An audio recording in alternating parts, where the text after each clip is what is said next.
بسم الله الرحمن الرحيم.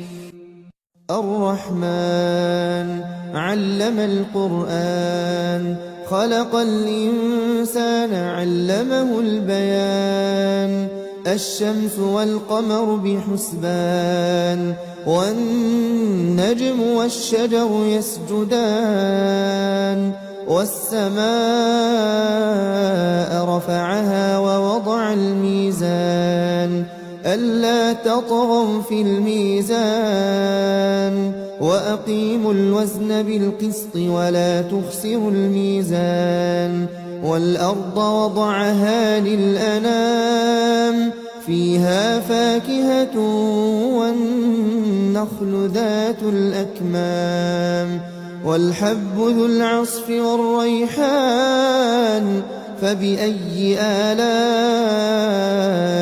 ربكما تكذبان. خلق الإنسان من صلصال كالفخار، وخلق الجان من مارج من نار. فبأي آلاء ربكما تكذبان.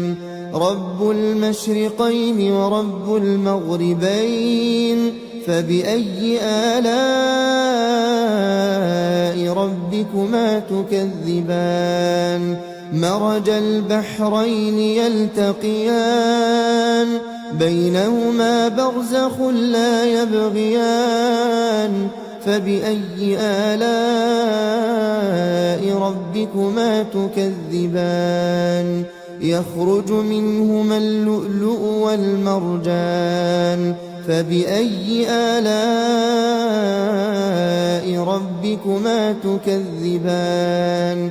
وله الجوار المنشآت في البحر كالأعلام، فبأي آلاء ربكما تكذبان.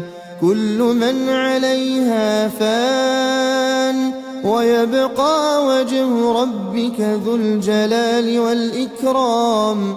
فبأي آلاء ربكما تكذبان. يسأله من في السماوات والأرض كل يوم هو في شأن.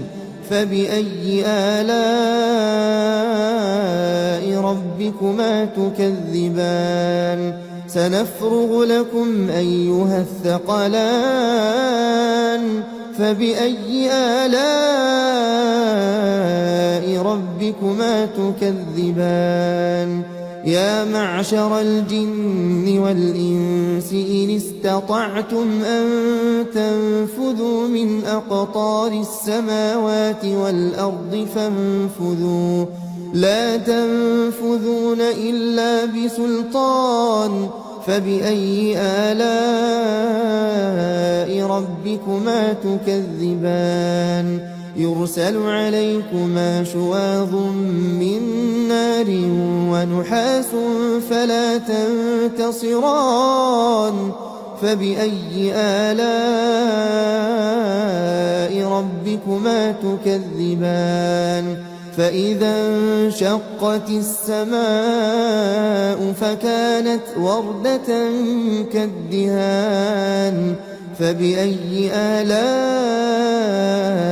ربكما تكذبان.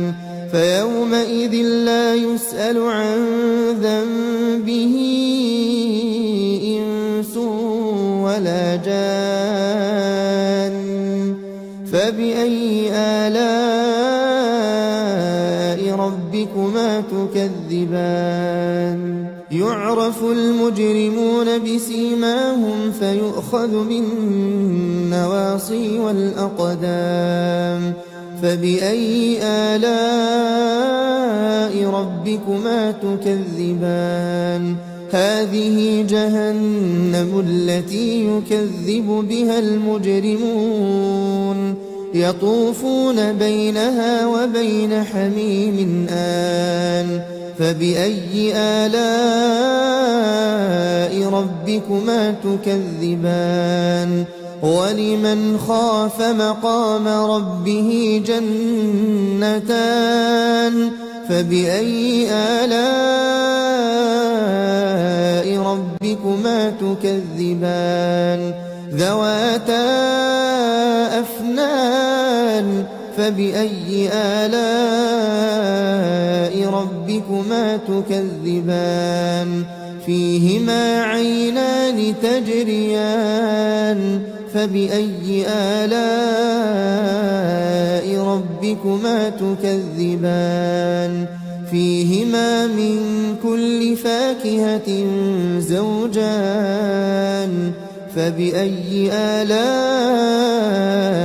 ربكما تكذبان متكئين على فرش بطائنها من استبرق وجنى الجنتين دان فبأي آلاء ربكما تكذبان فيهن قاصرات الطرف لم يطمثهن إنس قبلهم ولا جان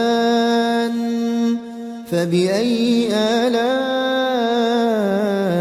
ربكما تكذبان كأنهن الياقوت والمرجان فبأي آلاء ربكما تكذبان هل جزاء الإحسان إلا الإحسان فبأي آلاء ربكما تكذبان ومن دونهما جنتان فبأي آلاء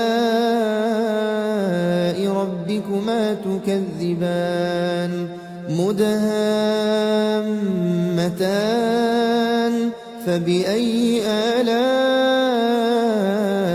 ربكما تكذبان فيهما عينان نضاختان فبأي آلاء ربكما تكذبان فيهما فاكهة ونخل ورمان فبأي آلاء ربكما تكذبان فيهن خيرات حسان فبأي آلاء